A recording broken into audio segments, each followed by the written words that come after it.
ঢাকার পথে এবার দেখা মিলবে গোলাপি রঙের বাস।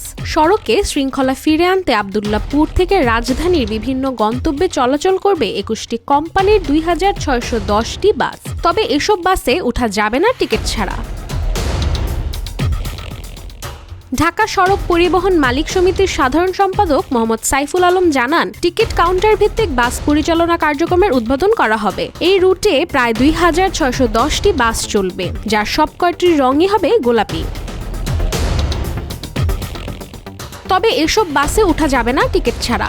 রাজধানীর কাজী নজরুল ইসলাম এভিনিউয়ে সংগঠনটির কার্যালয়ের আয়োজিত সংবাদ সম্মেলনে এই ঘোষণা দেন মোহাম্মদ সাইফুল আলম। তিনি বলেন, আগামী ৬ ফেব্রুয়ারি উদ্বোধন করা হবে টিকিট কাউন্টার ভিত্তিক বাস পরিচালনার সকল কার্যক্রম।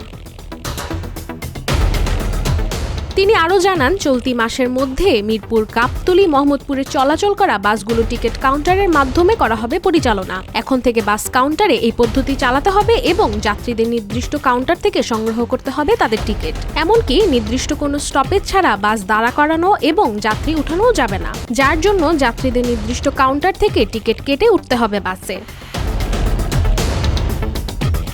রাশিকা হোসেন, রূপালী বাংলাদেশ।